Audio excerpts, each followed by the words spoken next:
ہزار ستونوں والا ایک خوابوں کا شہر جسے آج سے 3000 سال قبل ایک دیو ہیکل قوم نے تعمیر کیا تھا۔ ایک ایسا شہر جہاں ایک مصنوعی جنت بھی بنائی گئی۔ یہ وہی گمشدہ شہر ہے جسے سینکڑوں سال سے خزانے کی لالچ میں لوگ تلاش کرتے آ رہے ہیں۔ جب ایک شخص عرب کے صحرا میں بھٹکتے ہوئے اس شہر میں چلا گیا، پھر اس نے کیا دیکھا تھا؟ آج ہم اس پر اسرار شہر اور اس کی مکمل تاریخ کو اس ویڈیو میں پیش کریں گے۔ قوم عاد اپنے دور کے سب سے طاقتور ترین قوم تھے۔ یہ لوگ دوسروں کے مقابلے زیادہ قد آور اور توانا تھے۔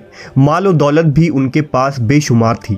اپنے اونچے قد اور شان و شوکت کی وجہ سے انہیں بلند مقامات پر بسنے اور بلند و بالا عمارتیں بنانے کا بڑا شوق تھا۔ تاریخ میں عاد کے نام سے دو قومیں گزری ہیں، ایک کو عاد اولا اور دوسرے کو عاد ارم کہتے ہیں۔ عاد اولا سام بن نوح کی اولاد تھے اور یہ عرب کے جنوبی علاقے میں آباد تھے۔ عاد اولا کی طرف اللہ نے حضرت ہود علیہ السلام کو مبعوث کیا تھا، لیکن قوم عاد کی بدعمالیوں کے سبب انہیں تباہ کر دیا گیا۔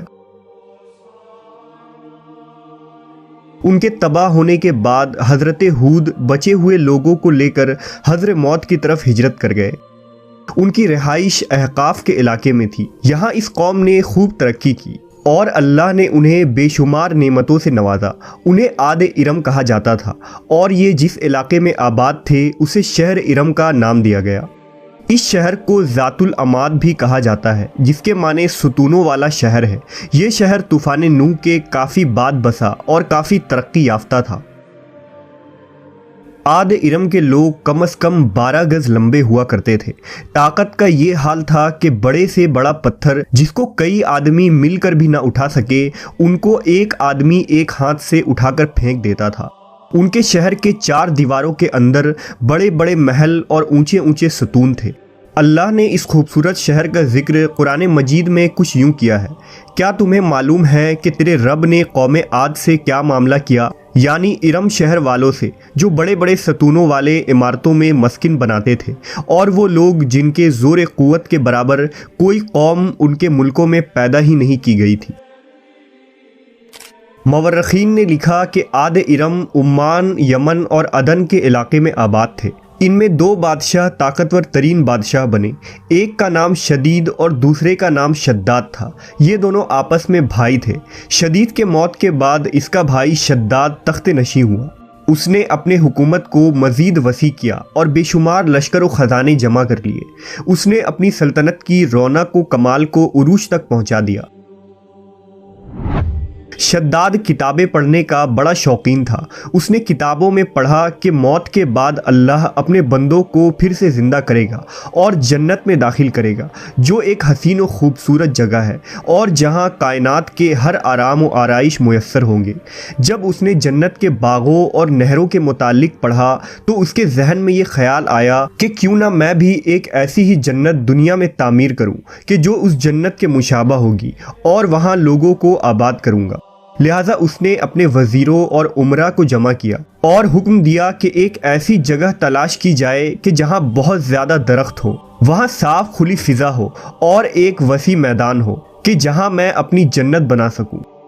اس کے لوگ ایسی جگہ کی تلاش میں نکل پڑے۔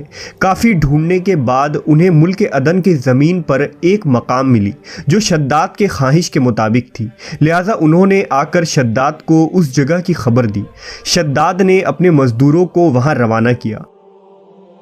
اس نے اس علاقے کا نام باغ ارم رکھا۔ شداد کے حکم سے اس باغ میں سونے چاندی کے مکانات بنائے گئے، بڑے بڑے محلات تعمیر کیے گئے جن میں یاقوت و زمرد کے ستون بنے تھے۔ اس میں قسم قسم کے نہریں اور درخت لگائے گئے۔ اس باغ میں دنیا بھر کے آرام و آشائش اور عیاشیوں کی چیزیں منگوائی گئی۔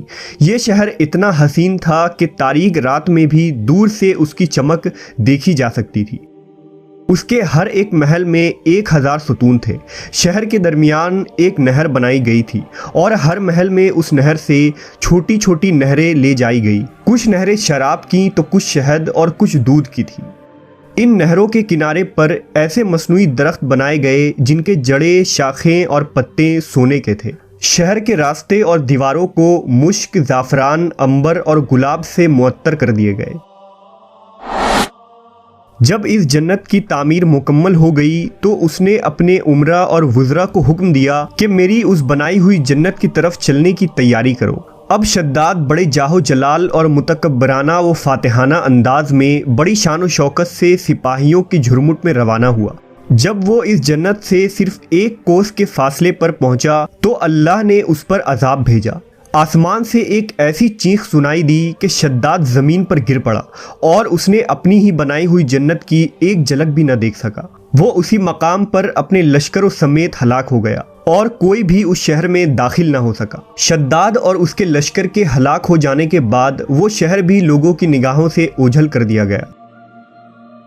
لیکن عدن کے گرد و نواح کے لوگوں کا یہ کہنا تھا کہ کبھی کبھی رات کے وقت اس علاقے کے ارد گرد اس کی کچھ روشنی اور جھلک نظر آ جاتی ہے۔ یہ روشنی اسی شہر کے دیواروں کی ہے۔ روایت ہے کہ ایک صحابی رسول حضرت عبداللہ بن قلابہ ایک مرتبہ اتفاق سے عدن کے علاقوں میں چلے گئے۔ اچانک آپ کا ایک اونٹ بھاگ گیا۔ آپ اس کو تلاش کرتے کرتے اس شہر کے پاس پہنچ گئے۔ جب اس کی میناروں اور اس کی دیواروں پر نظر پڑی تو آپ بے ہوش ہو کر گر پڑے۔ جب ہوش آیا تو سوچنے لگے کہ اس شہر کی صورتحال تو ویسی ہی نظر آتی ہے جیسے حضرت محمد صلی اللہ علیہ وسلم نے ہم سے شداد کی جنت کے بارے میں بیان فرمائی تھی۔ اسی کیفیت میں اٹھ کر وہ شہر کے اندر داخل ہو گئے۔ اس شہر کے اندر نہریں اور درختیں تھیں اور ایسے آرام و آرائش کی چیزیں موجود تھیں جو انہوں نے کبھی نہیں دیکھی تھی، لیکن وہاں کوئی انسان بھی نہیں تھا۔ آپ نے وہاں پڑے کچھ سونے چاندی اور جواہرات اٹھا لیے اور واپس چل دیے۔ وہاں سے وہ سیدھے اس وقت کے دارالخلافہ دمشق پہنچے اور اپنا سارا معاملہ حضرت امیر معاویہ کو بتایا اور اس شہر کی ساری نشانیاں بتا دیں۔ حضرت امیر معاویہ یہ سارا واقعہ سن کر نہایت حیران ہوئے اور اہل علم حضرات سے اس بارے میں معلومات حاصل کی گئی کہ کیا واقعی دنیا میں ایسا شہر بھی کبھی بنایا گیا تھا۔ لہٰذا حضرت کعب بن احبار رضی اللہ تعالیٰ عنہ نے بتایا کہ ہاں، قرآن مجید میں بھی اس شہر کا ذکر موجود ہے، مگر اللہ نے اس کو لوگوں کی نگاہ سے چھپا دیا ہے۔ حضرت کعب بن احبار نے بتایا کہ نبی صلی اللہ علیہ وسلم نے فرمایا تھا کہ میری امت میں سے ایک آدمی اس شہر میں چلا جائے گا اور وہ چھوٹے قد سرخ رنگ کا ہوگا، اس کے ابرو اور گردن پر 2 تل ہوں گے۔ وہ اپنے اونٹ کو ڈھونڈتا ہوا اس شہر میں پہنچے گا اور وہاں کے عجائبات دیکھے گا۔ جب حضرت معاویہ نے یہ تمام نشانیاں حضرت عبداللہ بن قلابہ میں دیکھی تو فرمایا کہ واللہ آپ وہی شخص ہیں۔ انگریزی میں یہ شہر یا کھنڈرات the last city of Iram اور the last city of Atlantis کے نام سے مشہور ہے۔ عرصہ دراز تک یہ شہر اپنے خزانے کی کہانیوں کی وجہ سے مشہور رہا ہے اور ہر دور میں سیاح اس شہر کی تلاش میں رہے ہیں۔ یہ شہر دولت سے مالا مال ہونے کے علاوہ بدعمالیوں اور فسق و فجور میں بھی شہرت رکھتا تھا۔ اوبار کا ذکر مشہور زمانہ عربی کتاب الف لیلہ میں بھی موجود ہے۔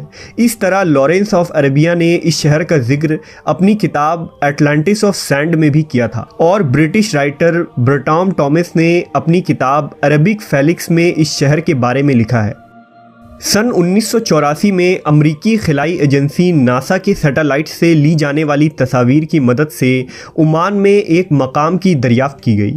1991 میں اس شہر کی کھدائی کا کام شروع ہوا اور یہاں 600 فٹ ریت کے نیچے مدفون ایک قلعہ دریافت ہوا جو تقریباً 2000 سال پرانا تھا۔ 8 سمتوں پر مشتمل اس مضبوط قلعے کی دیواریں 60 فٹ لمبی اور 12 فٹ اونچی تھیں۔ ماہرین کا کہنا تھا کہ یہ شہر لوبان کی خرید و فروخت کا ایک وقت کا عظیم الشان مرکز تھا جسے ارم شہر کہا جاتا تھا۔ آج یہ علاقہ تا قیامت لوگوں کے لیے عبرت کی نشان بن گئی ہے۔ بہرحال یہ تمام کھنڈرات، بوسیدہ ستون اور محلات چیخ چیخ کر ہمیں آج یہ کہہ رہے ہیں کہ ہر چیز فانی ہے اور ہمیشہ باقی رہنے والی ذات تو صرف اللہ تبارک و تعالیٰ کی ہے۔